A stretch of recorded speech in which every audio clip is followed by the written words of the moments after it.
to me way.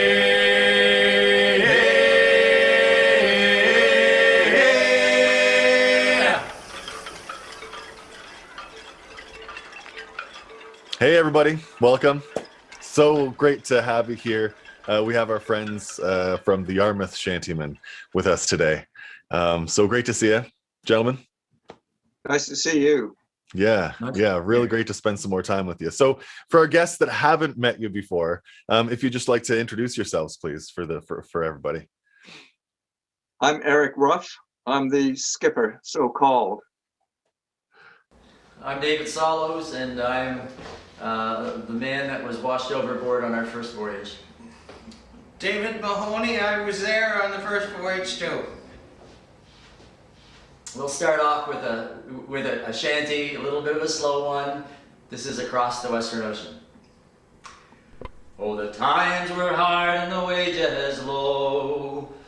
Amelia, where you bound to? The Rocky Mountains will be my new home. Across the Western Ocean, a land of fortune there will be. Amelia, where you bound to? I'm bound away across the sea. Across the Western Ocean, I'm bound away from friends and home. Amelia, where you bound to? I'm bound away in search of gold. Across the Western Ocean, now beware those packet rats, I pray. Amelia, where you bound to? They'll steal your heart and your soul away. Across the Western Ocean, now wives and sweethearts, don't you cry. Amelia, where you bound to? It's time for us to say goodbye. Across the Western Ocean. Farewell, Amelia. That was great. Thank you so much. Well, it's so lovely to have you here. We haven't seen you in person in years and years. I know that there's a YouTube video floating out there of our serendipitous. I wasn't there personally, unfortunately, of our serendipitous first meeting. So maybe, I don't know, James, can you tell me about what it was like sitting there in the crowd and seeing these gentlemen up on stage? Yeah, for sure. It was a funny story. We were in Halifax with the Lemon Bucket Orchestra to play at the Halifax Jazz Festival. And I forget what I was doing. I had some free time in the morning. And the leader of the band of Lemon Bucket Orchestra, Mark Marchik, comes up to me and he says, "You're never going to guess what I just saw. There's a shanty show this afternoon, right within that sort of time frame that we had off with this group, the Yarmouth Shantymen." So I believe it's 4 of us from Lemon Bucket went over and we were sitting there and just loving it and singing along. And at one point, one of you fine fellows looks over and notices us singing, and I think you guys called us up, and that's the video there that captures that moment. It was a pretty amazing experience.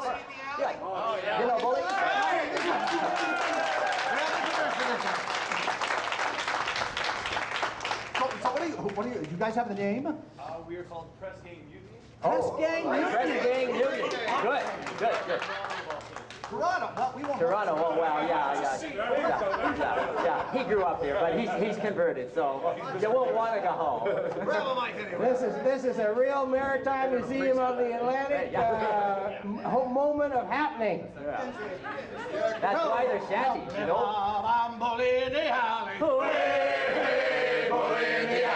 Help me, Bob, humble in the alley. alley. Bully down in Shinbone Hall. Sally is a girl that I love dearly. Oh, way, bully in the alley. Well, Sally is a girl that I splice dearly. Bully down in Shinbone Hall. So help me, Bob, I'm bully in the alley. Way, bully in the alley. Help me, Bob, I'm bully in the alley. Bully down in Shinbone Hall. For 7 long years I courted Sally. Oh, way, bully in the alley. But all she did was dilly and dally. Bully down in Shinbone Hall. So help me, Bob, I'm bully in the alley. Way, bully in the alley. Help me, Bob, I'm bully in the alley. Bully down in Shinbone Hall. I bought her silks, I bought her laces. Way, bully in the alley. I took her out to all of the places. Bully down in Shinbone Hall. So help me, Bob, I'm bully in the alley. Way, bully in the alley. Help me, Bob, I'm bully in the alley. Bully down in Shinbone Hall. So I'll leave home and I'll be a sailor. Way, bully in the alley. Well, I'll leave home and ship aboard a whaler. Bully down in Shinbone Hall. So help me, Bob, I'm bully in the alley. Way, bully in the alley. Help me, Bob, I'm bully in the alley. Bully down in Shinbone Hall. When I come home, then I'll marry Sally. Way, bully in the alley. We'll have kids and we'll count them by the tally. Bully down in Shinbone Hall. So help me, Bob, I'm bully in the alley. Way, bully in the alley. Help me, Bob, I'm bully in the alley. Bully down in Shinbone Hall. Last time now. Help me, Bob, I'm bully in the alley. Way, bully in the alley. Help me, Bob, I'm bully in the alley. Bully down in Shinbone Hall.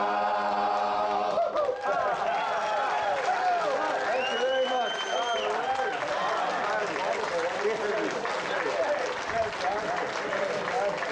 Ladies and gentlemen, the Yarmouth Shantymen. I don't think we better let them off the stage that easy. What do you think? That was passing the torch. Fast forward a little bit, and we take a road trip for a bit of an East Coast tour, and came and you were just some of the most lovely hosts on the road that we've ever had. So thank you again, I guess 5 years later or whatever it is, for having us and for that fantastic show. Well, twice actually. Twice. Yeah. Two. Was it 2 years in a row we did it back to back? I believe so. I think it was Yeah. 2015 and 2016. If I'm 15 and 16. Yeah. Yeah. Yeah. That was fantastic. So thanks again. And that those wonderful times there, we learned so much from you. I guess you're clearly super well established. You're fixtures in the community and fixtures in the music scene and in the history scene, it seems there. So can you tell us a little bit about the history of the Yarmouth Shantymen, where you started, what you've been doing? I mean, you're decades of work behind you now. Can you tell us about that, please? I'll tell you that. Yes. Yeah.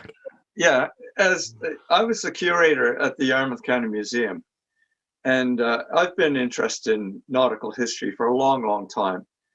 I've actually been to sea, but I promised that I would give a talk at our historical society, which owns the museum. And I said I would talk about sea shanties. So fine, that's fine.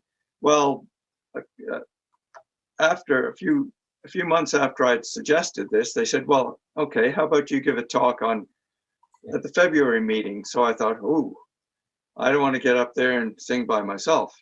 So I'll try and get a bunch of guys together. So I knew a bunch of guys, and I knew who sang and who didn't. And so I called a few, and we actually got 10 guys together. 3 of us, the 3 you're talking to today, were amongst those 10. And that was 1984. So we got together.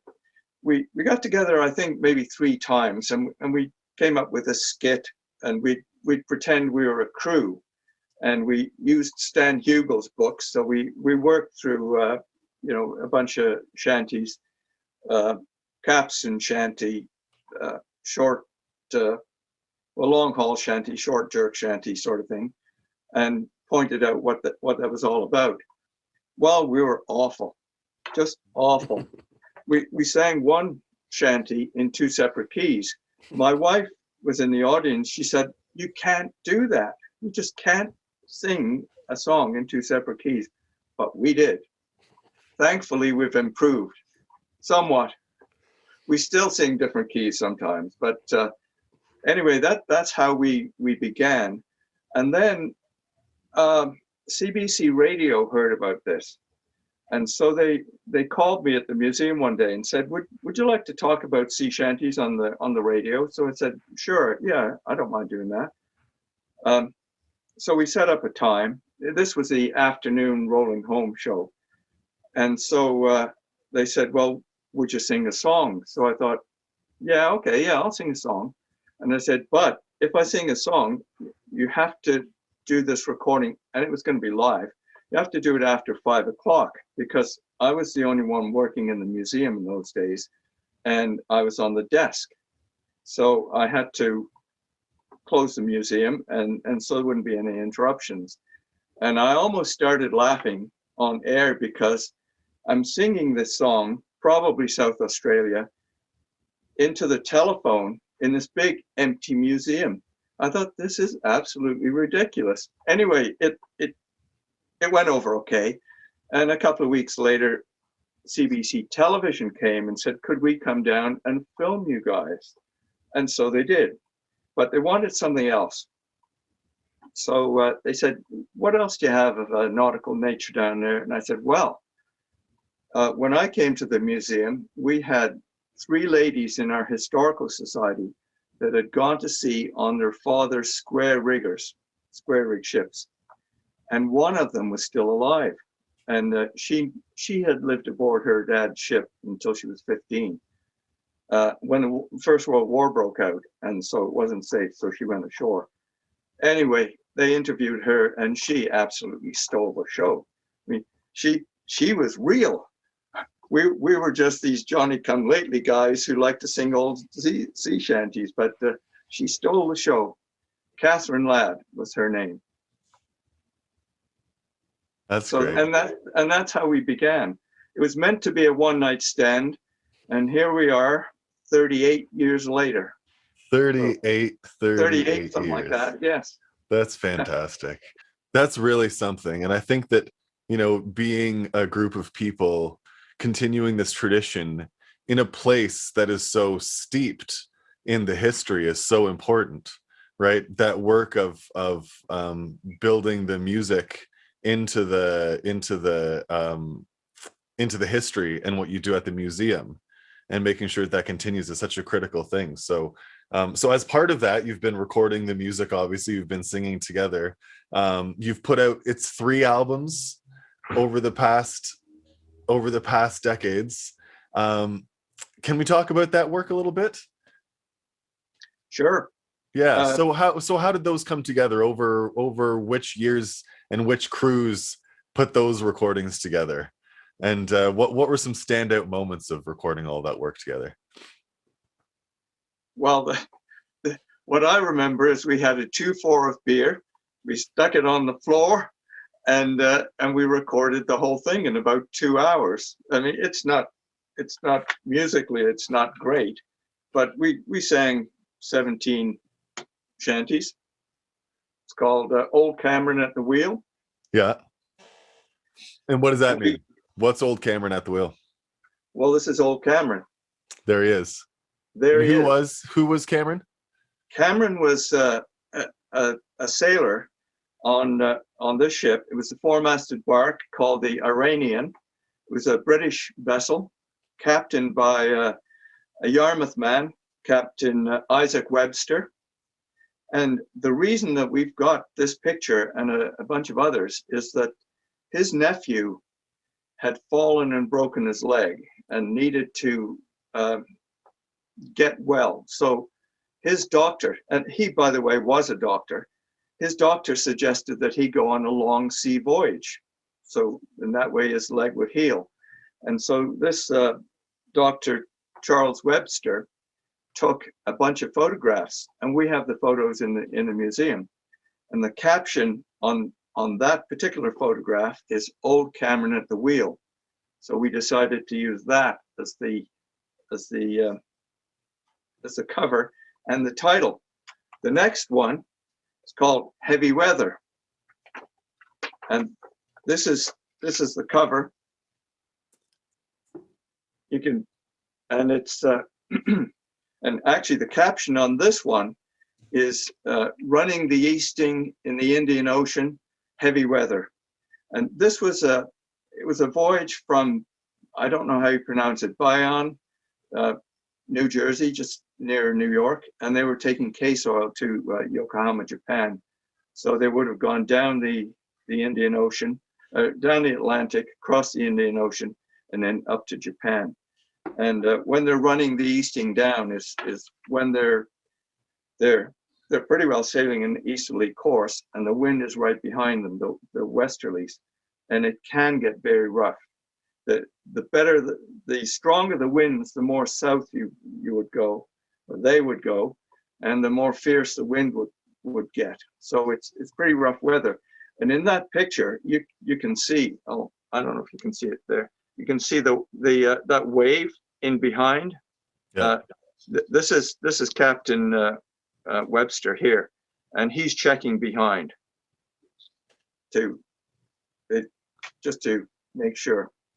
Then our third one is called At the Halyards, and there's guys heaving on a line, hauling the sail up, heaving on the halyards, and so those are our 3 CDs. Awesome. That's great. Got anything to add, guys? Well, I guess it was a lot of fun making them, and we certainly learned a lot in the process. From our first performance to where we've kind of evolved. There's such an educational component in all of this, and for what you're doing, there's that educational component. So this is, like I say, it's like passing the torch, because we are definitely going to age out of this at some point, but it's wonderful to see a new generation picking it up. I ran into sea shanties for the first time because there was in school, and there was this attempt to make sure that we were in touch with our heritage, and we had Canadian literature and Canadian readers, and there was a version of a sea shanty in, I believe it was our grade 6 reader. And then when I was in grade 9, the teacher I had at the time thought that he should introduce us to sea shanties, and so he brought in a record and played it on an old turntable. And what I didn't really appreciate at the time was that man was the son of one of the people who was on the voyage of the St. Rose, the first vessel to make it through the Northwest Passage. And he certainly had this appreciation for sea shanties. So I guess I got a smattering of it there. And then Eric introduced it in earnest when we became members of his crew, and going ever since. So good stuff. That's great. Now, David, it occurs to me just there, you guys are being from Yarmouth, you're in a part of Nova Scotia that has a very rich seafaring history. You got Joshua Slocum, who was born not too far from where you guys are from, who's the first man to circumnavigate the world by himself. And it's also the home of Donald McKay, who is the most recognized clipper shipbuilder down in the United States. I was curious, when you mentioned there was an attempt to make sure you guys are in touch with your maritime history. Is this something that you guys are very aware of growing up in that part of the world, or was that something that was sort of petering out, and therefore there was a need to sort of remind people of it? Well, I think both David Mahoney and I have ancestors that were lost at sea. So there's a lot of salt water in our blood, and a lot of our blood in the salt water, if I can put it that way. So for us, there's that connection. Where we're speaking to you from today is the shipping office of Thomas Killam, who was Yarmouth's father of anti-Confederation, ship owner of the famous ship Research, and that experienced the voyage of many rudders. You can look that one up. It's an interesting story. So we're sitting here in the building that served as his shipping office today. He was a dedicated free trade merchant and wanted nothing to do with this proposed confederation of provinces from Upper Canada that would only take our taxes and use them to support industrial concerns in Upper Canada and leave the poor Maritimes to fend for themselves. And he got elected in a landslide, by the way, in the first federal elections. But yeah, I would say that we're pretty much aware of our seafaring roots. When our ancestors came here, there weren't any roads, so the sea was how you got around. And actually, because of the New England connection, we've got this quirky little, I want to say a historical, you can call it a quasi-fact, that there are now more Mayflower descendants between Yarmouth and Barrington here in Nova Scotia than anywhere else in the world. So we got these funny little patterns of settlement. We also have our Acadian ancestors that were here at the dawn of Canada as we know it, kind of connecting with our First Nations people. So yeah, it's certainly, history runs deep down here. You can't escape it. And one of the things that you do get, and Eric is a victim of this, because when you move in, it's like, oh, so who are you connected with? And Eric, being a good British person originally, he encountered that his whole life and has become an adopted Yarmouthian. So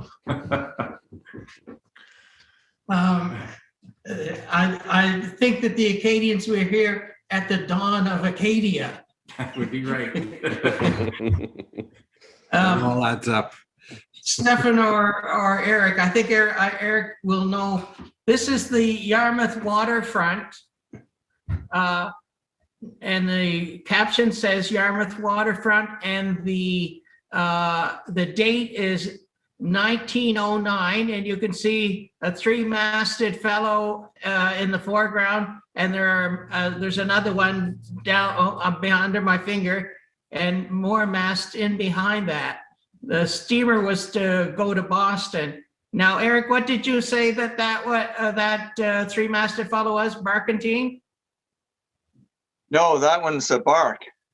That's a bark. Yeah, see, I have this problem all the time. These guys love singing, but they don't pay enough attention to me when I'm going on and on and on about nautical history. It's a bark, 3 masts, 2 square rig, 1 4.5 mast.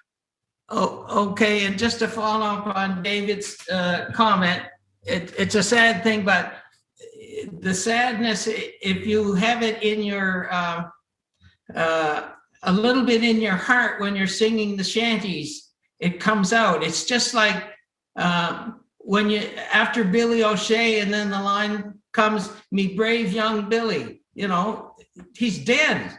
They hauled him up to the mainmast yard, and when he hit the deck, he hit it hard. These are work songs about work people. There's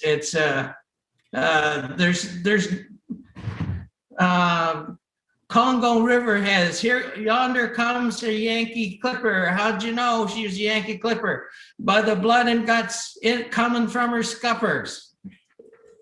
My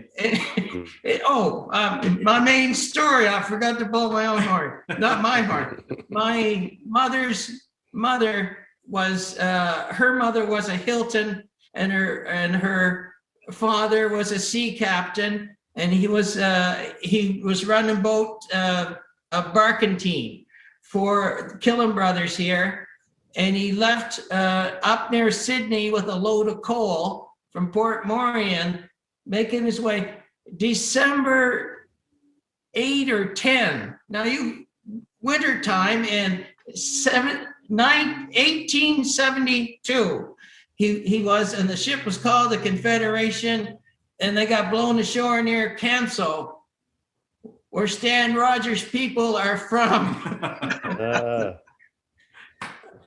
This is like old home week. It is. I will say, so, I mean, even this meeting, so much of maritime history and singing sea shanties is like connecting the dots, and it's finding the commonalities among people. You mentioned James McKay's shipyard, and my wife's grandfather, Donald McKay. Donald McKay. My wife's grandfather was sailing a McKay ship up off the coast of New England when the seams opened up and the vessel went down under them. And the crew thought they were doomed. They got into a lifeboat. He hauled up a distress signal just before they left it, and they were picked up by an Italian steamer and then taken ashore. They were transferred to an American vessel and taken ashore in Portland, Maine. But he was from Newfoundland at the time, and in order to pay for their rescue, they had nothing saved from the boat except their Newfoundland dog, the puppy that the captain had taken as a pet. And so he paid the Italian captain for their rescue with a Newfoundland dog. I told that story one time, and I added to it, if you're ever in Italy and you see some big shaggy black dogs, there's a good chance their bloodline goes down to the sinking of a ship off the New England coast in the 1920s. A fellow came up to me afterwards and he said, "I seen him." I said, "What are you talking about? What have you seen?" He said, "I seen the Newfoundland dogs in Italy." I said, "You're kidding me." He said, "You know what they use them for?" I said, "They're pets?" He said, "No, they use them to rescue people at sea." If you go do a Google search of Newfoundland dogs in Italy, it'll open your eyes. So, again, it's connecting the dots. It's a lot of fun. What a good story. That's Can great. I get back to, not sea shanties, back to Joshua Slocum? Oh, yeah. Okay, Joshua Slocum was, as you guys know, I'm not sure your audience will know, but he was a sea captain. He's a bit of a blustery fella, I think. And he mentioned to some people where he was living in around Cape Cod that he wanted to sail around the world. So somebody said, "Well, look, you can have my old boat. It's this old wreck in this field." So he took that wreck and he rebuilt it, and that's what he sailed around the world in, the Spray. But first place he called after leaving Massachusetts was Briar Island, where he had grown up. Second place he called was at Yarmouth, and Yarmouth he sailed right through a fleet of sailing boats in a race. He couldn't care less. He was bigger than they were. Just go right through. Be damned the rules of the road and all that. Anyway, he stayed in Yarmouth for a while, and he bought his alarm clock that he claims to have used to navigate around the world with. He bought that here in Yarmouth. At the building next door to where we're sitting. Wow. Is that the one that he got it for a discount because the glass was cracked or something like that? Something like that. Yes. I think it only had one hand. Yeah. Lots of fun.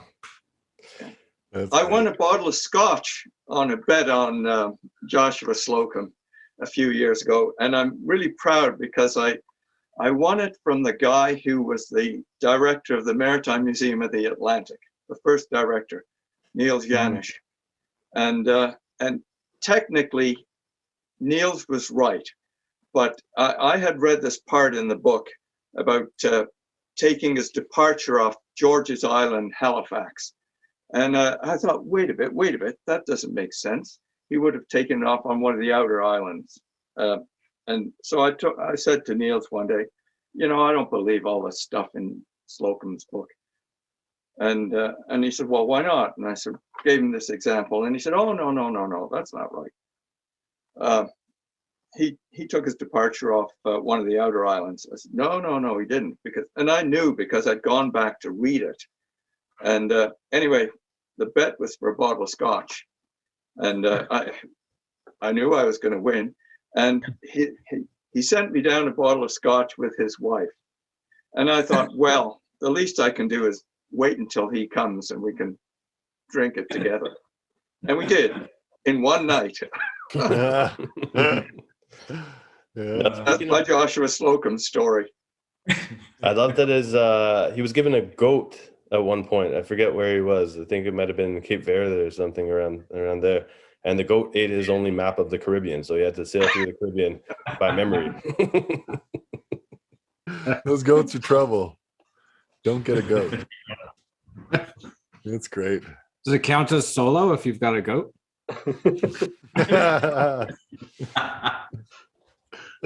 Might be the first goat to circumnavigate the globe.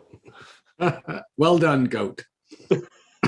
I was gonna say, Eric, when you mentioned waiting and drinking that bottle of whiskey together, I think it was on our first visit to Yarmouth. We had stopped in with some other pals of ours in St. John, New Brunswick, before the mast. And, we arrived there and we had a bottle of rum we presented them with, and they said, "Oh, thank you very much," and they put it on the shelf, and we resumed with our rehearsing. And I remember you guys, we pull out the bottle of rum and the guys like, "Oh, great," crack it open, and everyone all of a sudden has a rum in hand. And that was really, I love the camaraderie of that. That was it set the tone for the concert.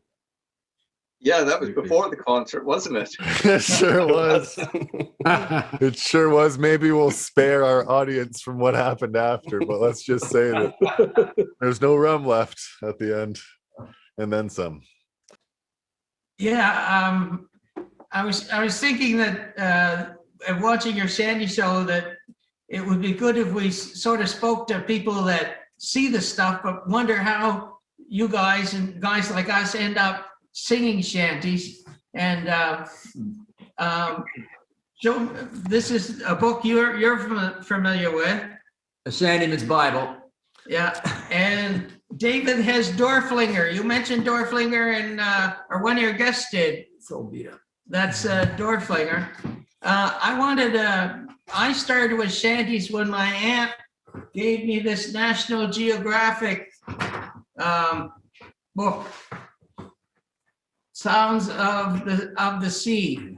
And I ended up, my first gig there with Eric at the museum, I took Can't You Dance the Polka off of this. And I've since taken 3 others, the Diamond, I can't remember them all, but anyway, that was young people wanting to start out. Now, they won't be buying records, I understand, these days. So there's better ways to search. We had our use of Stan Hugel to see what the original lyrics were like, but you had to be able to read music, and even then you still didn't really get the rhythm or the flavor. And to anybody that does start out into shanties, you end up really making your own style anyway. That was what was so interesting about hooking up with you guys, singing the same songs, but a totally different take. Yeah. And then we had developed our own take as well. The real big break from Eric giving us photocopies of Stan Hugel until we got our own books happened when Eric then gave us a cassette at that time. It's a CD now, and that's Victory Sings at Sea. And I had a look. I had that one too. Yeah, it's that was good. William Pint and Felicia Dale. Is that? Right. Yes. That's Yes. Great album. yeah. They sang here in Yarmouth at one point. It was wonderful. When I came back from the north one summer, the group was singing a whole bunch of new quality type songs, because we were singing a lot of Leaving of Liverpool, Maggie May and whatnot, and it was proper, but it wasn't appealing to an audience. The next thing you know, Gordon's opening was Santiano gained a day. Yeah.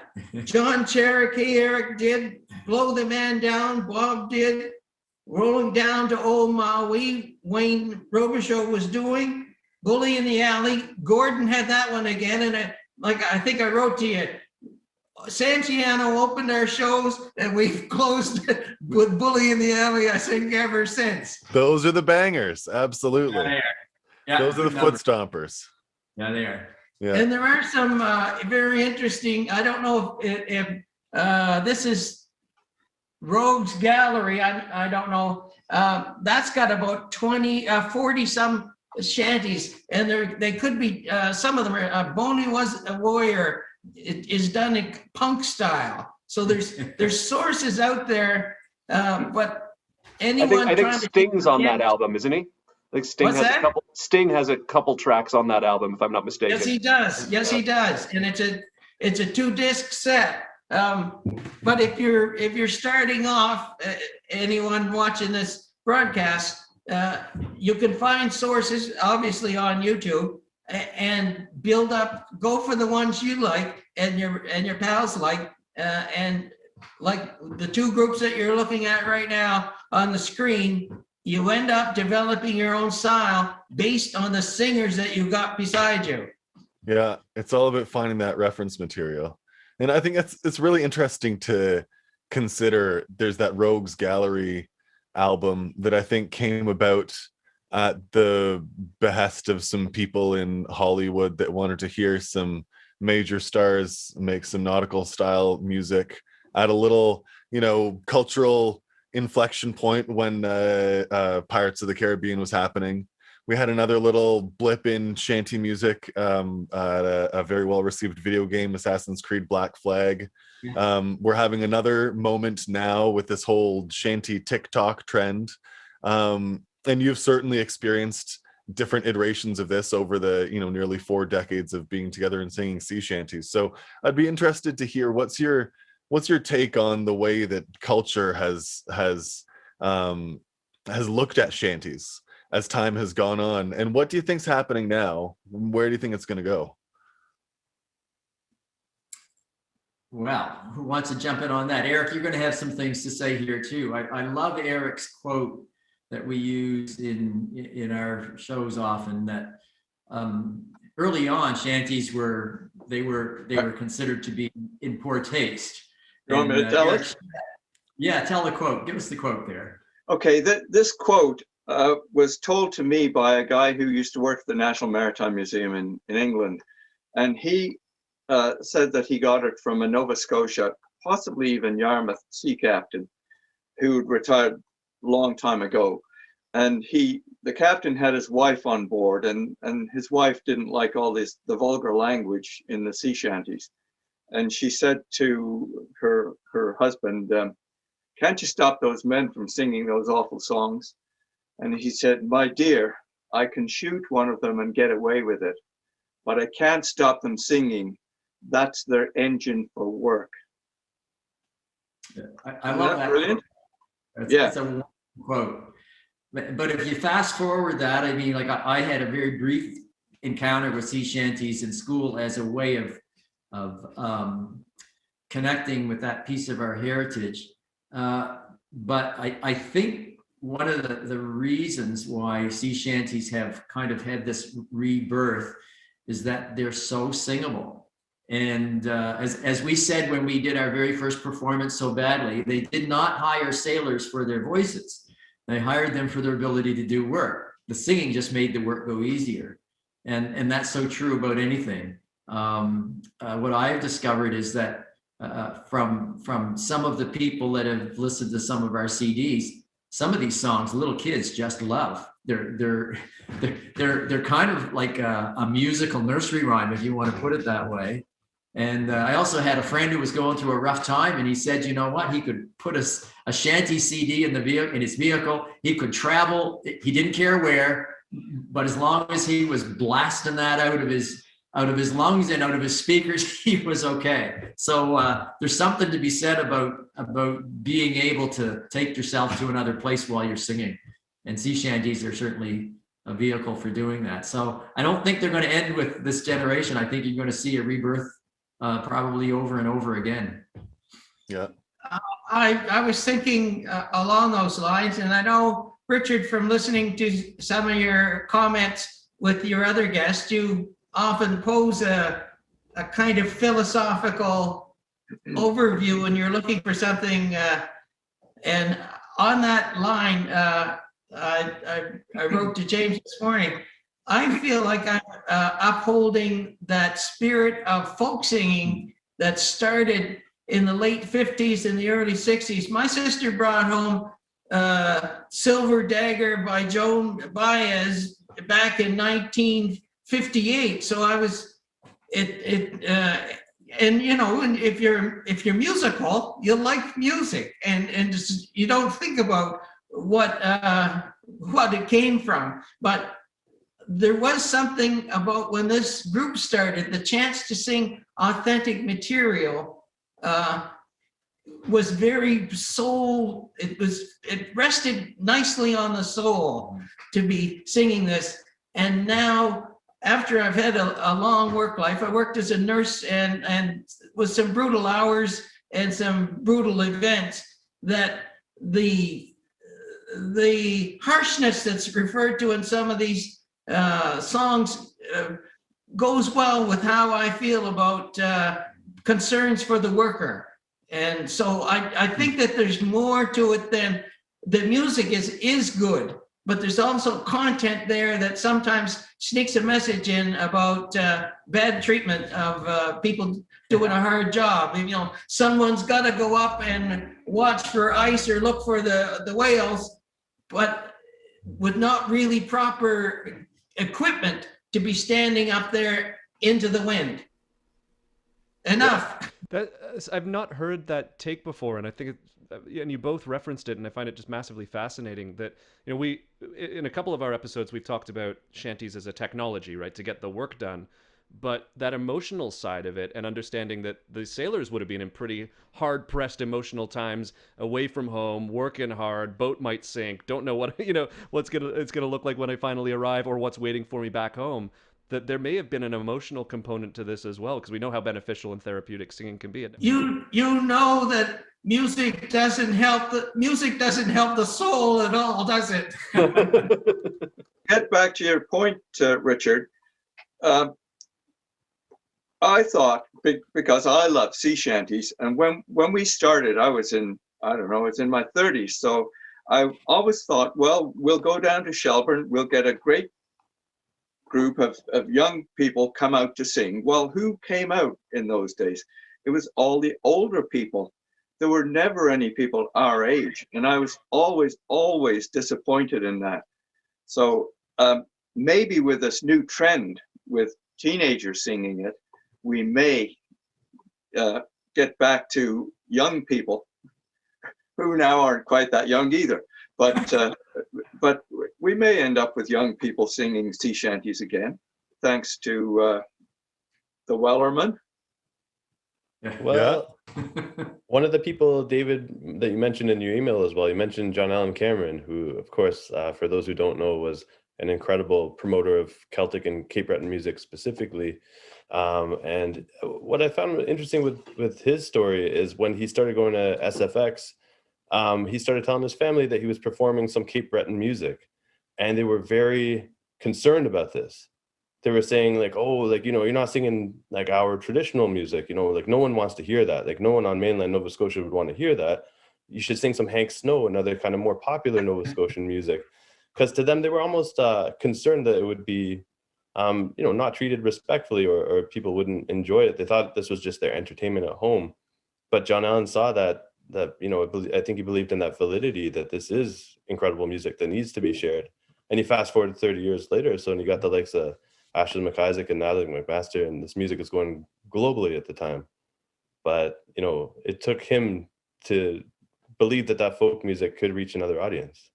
The deep roots and kind of resurfacing of so many of these tunes. We were singing at the festival in St. Jean, Port Joli, and Jim Rideout, one of our crew, had learned an Acadian song. We thought we should learn a number in French. So we sang Partons la mer est belle. And we had no idea that it would resonate with the people there the way that it might resonate in an Acadian crowd in Nova Scotia. And it was the number they asked us to perform to close down the concert. And so we described ourselves as, you know, the Yarmouth Shantymen, 10 nobodies from nowhere. And we were performing the song on the stage with the instrumentalists that won the Juno for Best Roots Original Recording that year. And I thought, okay, so there is something to be said for this music. It's kind of something that transcends time. So it's a good thing. I'm going to introduce something for Eric to talk about. At that same concert, we shared a stage with the English Australian Shantymen, Danny Spooner, who had records out, and he was a real aficionado, and he was a very good storyteller with all of his songs. And we're recording in this building in terms of what we're doing right now. We're coming in every Wednesday night, setting up 6 dynamic mics, and we're you know, 4 takes, 3 takes, and then move on. Whatever it takes.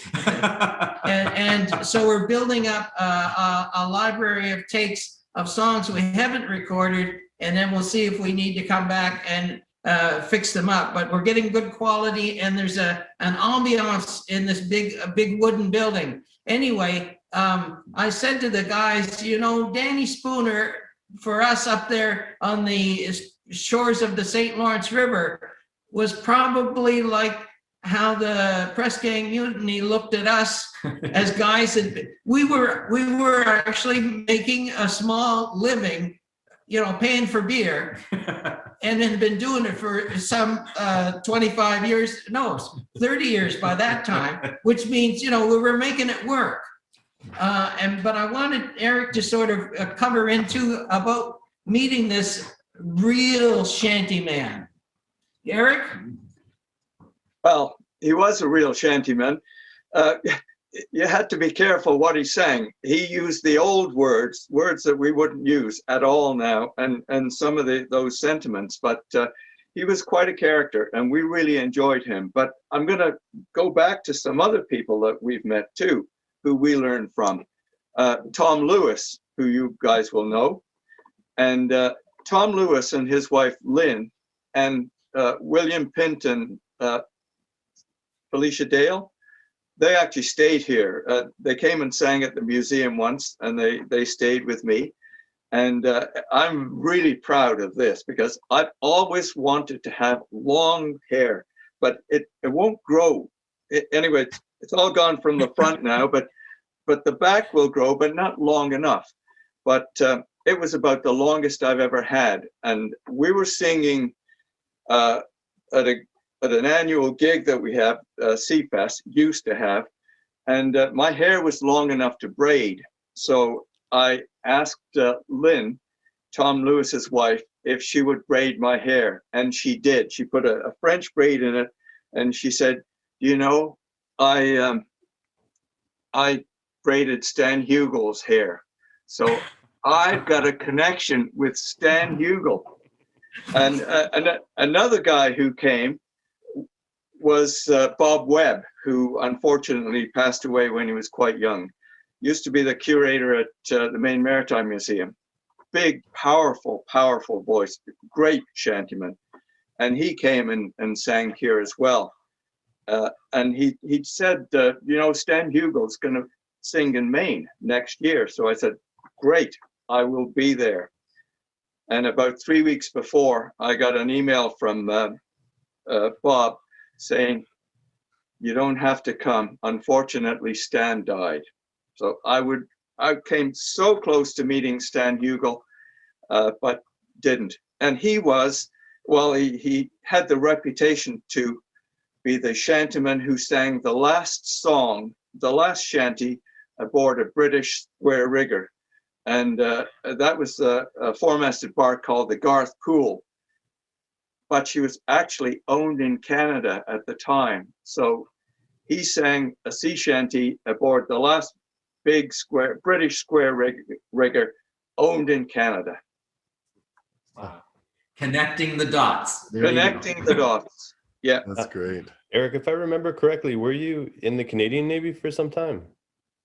Yes, I was. I was in the Canadian Navy for 7 years, 4 in university, and 3 at sea in destroyers, Saguenay and Nipigon. Did you ever encounter shanties like within the Navy? Like, what I'm super curious to know what the modern Navy actually, if they have any relationship with shanties whatsoever, and if so, what it is. A lot of nautical songs, most of which you couldn't sing today, but I actually remember that there was a guy on our ship. He was a radar plotter and had transferred from the Royal Navy. And he used to sing this song called, and my dad was in the Royal Navy, the British Navy. And I think my dad would know this song, but it's called the Augie Song. Something like, taking your time from the dockyard clock, 1, 2, quick, march. And we'll all go back to Augie Land, to Augie Land, to Augie Land. And we'll all go back to Augie Land, to Augie Land. Tissue paper, marmalade and jam. Augie, Augie, Augie, oi, oi, oi. So if you ever hear somebody yell, Augie, Augie, Augie, in a pub, you're supposed to go, oi, oi, oi. There. So that's about as close to shanties as they came in the Navy. I'll tell you one more thing. I was in the Navy, but one of the most proud things that I did was I had the opportunity after I'd graduated from college to sail across the Atlantic in a 60-foot yawl. 8 of us were crew, and then they had 5 other people, all Navy, and that's when I grew my beard, sailing across the Atlantic. Wow. Bermuda, it was a race, 1968 race from Bermuda to Germany, the transatlantic race. Oh, fantastic! Yeah, and we used to sing a few songs on there, but I don't think when we were hauling on the halyards, it was like 2, 3 heave, 2, 3 heave, instead of. I mean, we could have had a great time doing that work with shanties. If you knew then what you know now. Exactly. Exactly. I guess the only other thing I was sort of thinking we could talk a little bit about is, Eric, if you could tell us a bit about how you got connected with the Yarmouth County Museum. Absolute luck. When I was in the Navy, I knew I wanted to get out of the Navy. There are certain things I didn't like, mostly the senior officers, but I loved going to sea. I didn't like the Navy aspect of it with the guns and the tactics and all that stuff, but I really wanted to be a navigating officer. But the second ship that I joined, they just got a new navigating officer who is now one of my best friends. So I never became a navigating officer. So I wanted to get out, but I didn't know what I wanted to do. And at that time, my parents lived in Victoria, so I was out there on leave, and I went to visit the British Columbia Museum, and I walked around, and I thought, this is what I want to do. So I got out of the Navy. I tried to get some experience or some training, but I couldn't get training unless you had any experience, and you couldn't get any experience unless you had training. So I went to see a guy at the Nova Scotia Museum and said, how do I get into museums? Well, it was Neil Janisch, the guy who I won the bottle of scotch from many, many years later. Anyway, he wrote a letter for me, and I asked him one day. I'd been away. I was working for, it doesn't matter. I was working for DND, and I'd gone to Ottawa for 3 weeks, and I'd missed the ad in the paper for the Yarmouth County Museum, but I'd seen another ad for a museum. So I asked this guy at the World Ship Society meeting, would you give me a recommendation for this job at Ross Farm? And he said, well, what about the job in Yarmouth? I said, what job in Yarmouth? So he said, well, I'll try and set you up. So Niels wrote a letter to the board, and I went down for the interview. And Niels wanted somebody who had a nautical background to run the Yarmouth County Museum, because he knew how important the collection at the museum was. And I should tell you this right now, that our museum has the second or the third largest collection of ship paintings in Canada, after the New Brunswick Museum and the Nova Scotia Maritime Museum. After 2 provincial museums, we've got the next best collection. And why is that? Because Yarmouth in 1878-79 was the second largest port of registry in Canada. Small town of Yarmouth. The main port of registry was St. John, New Brunswick, and then Yarmouth. And we had that because we had all these square riggers that went all over the world. And so shanties were well known in Yarmouth because of all these captains and people that had gone all over the world.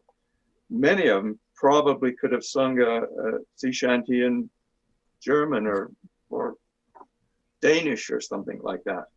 So it all ties in with shanties, nautical, museums. And again, there you have it. Connecting the dots. dots. I was a summer student working at the museum when Eric arrived as curator. And I'll tell you this now, Eric, I'm so glad you did not get the job at Ross Farm. I'm so glad you came to Yarmouth instead. Or we would not be in conversation. And a whole lot as far as I was concerned, it was the best museum job in Nova Scotia. Small museum. I was the boss. Didn't have to go through all the government stuff that they had in the other museums. And David was my first summer student, so David worked for me. And then a few years later, David was the president of the Historical Society, and I worked for him. And we've been great friends since I came to Yarmouth in 74. Oh, that's so great. I'm curious about another thing. So one of the things that's come out of some of our other interviews is the fact that shanties in many of the American sort of Gulf ports, they were used frequently by people unloading cargo on the docks. I was curious if that was something that was ever kind of written about, or if that was something that was done in practice in Yarmouth around that time. Yarmouth ships, if they'd gone to those Gulf ports, they would probably have gone in ballast, coming back from Europe in ballast. And they would have picked up cotton in Mobile, Alabama, Louisiana, or pine. That was a big cargo. So timber and cotton out of those places. But they certainly would have picked up the cotton loading shanties, and that's how shanty spread with the black influence, because the black people, slaves, and then afterwards would have been loading this cargo, and as you know, they were great singers and great for singing with their work, and that helped to transfer different kinds of work songs to the sailors, who would use those songs that they learned, not for stowing cotton, because they weren't the guys who did that, but they transposed them to various halyard shanties or whatever.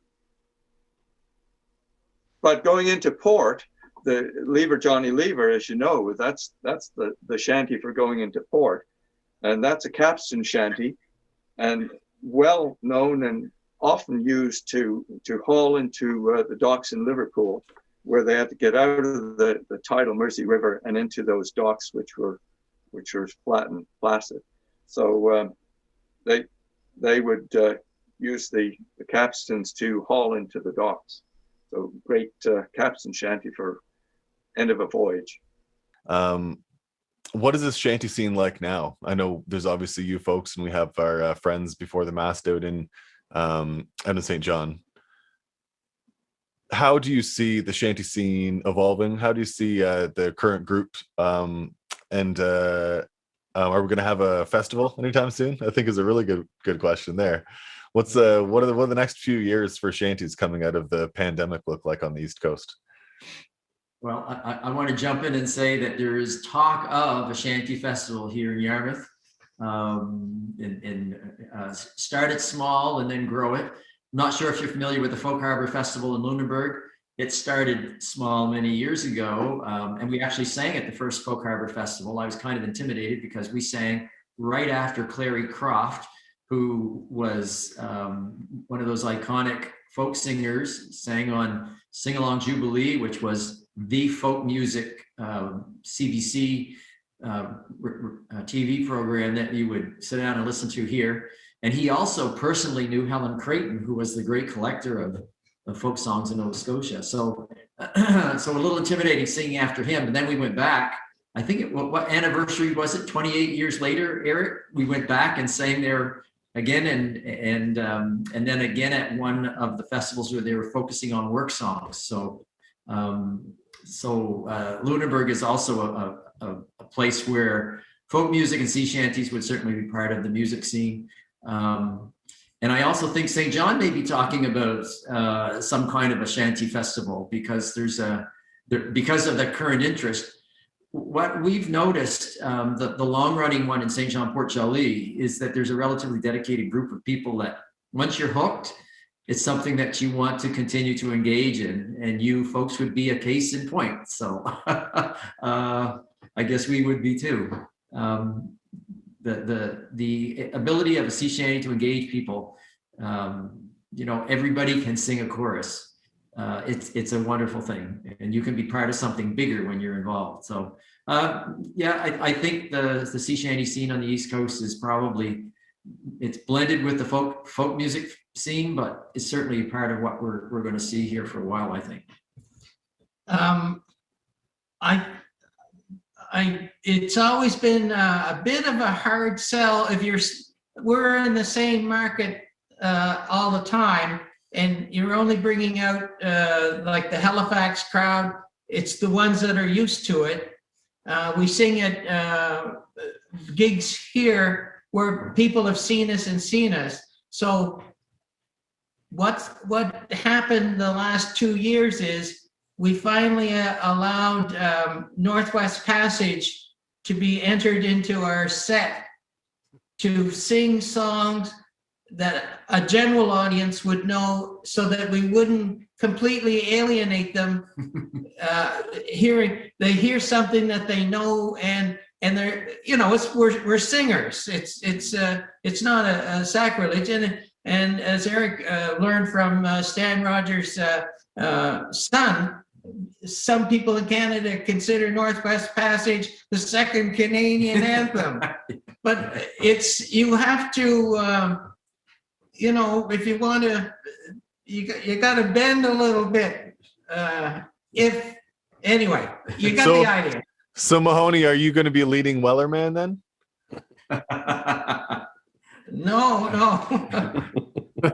I'm teasing. Actually, our friend, we've got that down pat already. Our friend Brad Fulton is going to be leading that. So hey, we should think about wrapping it with another song. It's been a pleasure, a real pleasure. Yeah, for sure. Absolutely. Yeah, it's been wonderful. Yeah, I want to see these festivals happen so we can come and visit. This is hands shaking hands here, boys. Yeah, that's right. We owe you one now. I was choked up on several occasions on this interview. It was very good. Oh, get out of here. Thank you. An Eric's comment. So I think it was your first visit to Yarmouth. Was it 2014? We were all excited about you guys coming, and I had just had a horrible freak accident. So you were going on the Nova Star on your way over to the good old US to do some music over there. So Eric got to go. I was supposed to go, but Eric got to go instead. Yeah. And he commented on the vessel about, after doing your music, and his comment was to all of those fair young people on the vessel, "What do you think of my sons?" Referring to you folks. So. Oh, get out of here. But I was really pleased because I kept up with you guys till 2 o'clock in the morning. But boy, I suffered for 2 days afterwards. You outdid me because I remember that I retired and James kept going with you. And then when I saw you both the next day, I thought to myself, gosh, that's the two faces that show bad choices. That's why he's our captain. Wow, killed it. That was so great. Well, I think we could probably, as we do with you gents, we could probably go on until late into the evening, get the bottle of rum out and keep this going. But we should, for the sanity of our viewers, bring this to a close. So thank you so much. It's been such an incredible pleasure to have you here with us virtually. Unfortunately, it can't be shoulder to shoulder, but when that time does come, we'll pack up the trucks and get moving over to the East Coast and come over for another song. We can't wait to see you again in person. We'll look forward to that. Awesome. Thank you. But until that time, Mr. Mahoney, I think that you have one to take us away on. Yes, sir.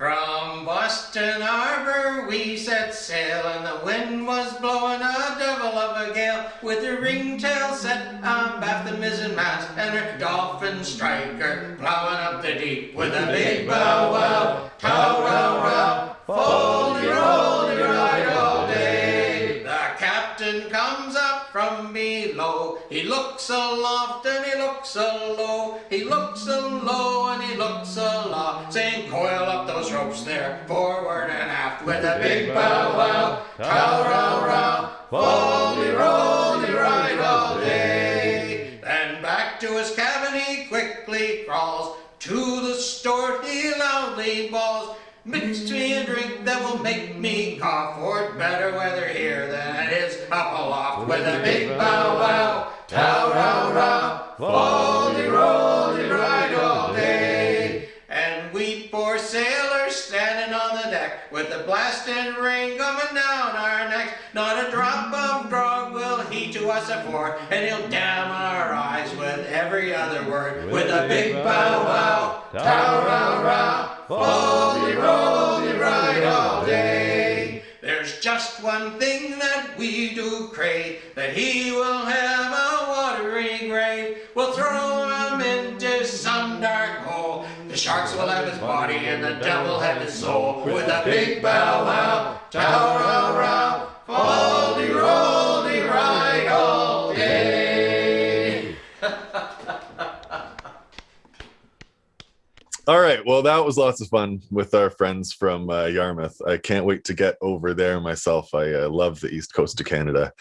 I'm one of the most welcoming places. So I know after this pandemic, something that I've been thinking of is how much I can't wait to go out and travel. But then another thing that's really been brought to mind is how much there is here in our own backyard. So I'm going to try and keep it local, and certainly try to go spend some more time on the East Coast when we're able to get out, go and see our friends out there, experience the music, get out there in lobster season. Well, and Tim, you were saying that. Yeah, I actually spent a lot of time during that discussion just looking at a map and looking at all the place names that were mentioned and remembering the trips that I've been out there, and just enjoying people talking about all those lovely places. Yeah, it is beautiful there for sure. Yeah, I can't wait to get back out. So if you want to hear more of the Yarmouth Shantymen, if you want to look them up and send them an email and tell them that you're coming into town to experience their local fair, yarmouthshantymen.org. You can see some more of them, and they've got the Facebook and the YouTube machines and all of that as well. So look them up there, check them out. And that's the end of the show. Thank you so much for joining us. If you like what we're doing here, just hit the like button and subscribe. It really helps a lot. So thanks very much, and tune in next time. This is a song about the best gig you could ever have as a sailor. You know, life didn't get any better than aboard a British man of war. I wish I were a landsman aboard a man of war. Sam's gone away aboard a man of war. I wish I were a sailor aboard a man of war. Sam's gone away aboard a man of war. Pretty work, brave boys, pretty work, I say. Sam's gone away aboard a man of war. I wish I were a loader aboard a man of war. Sam's gone away aboard a man of war. I wish I were the gunner aboard a man of war.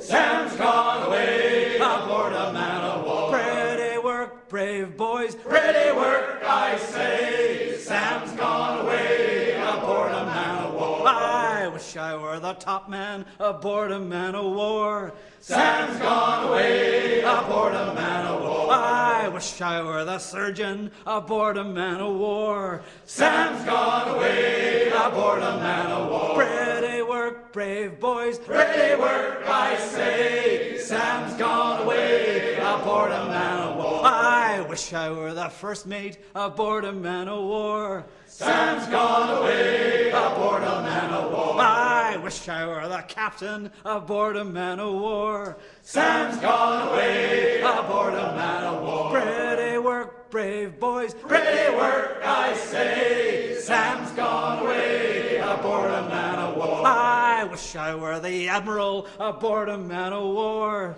Sam's gone away aboard a man o' war. I wish I were the commodore aboard a man o' war. Sam's gone away aboard a man o' war. Pretty work, brave boys. Pretty work, I say. Sam's gone away aboard a man o' war. Pretty work, brave boys. Pretty work, I say. Sam's gone away aboard a man o' war.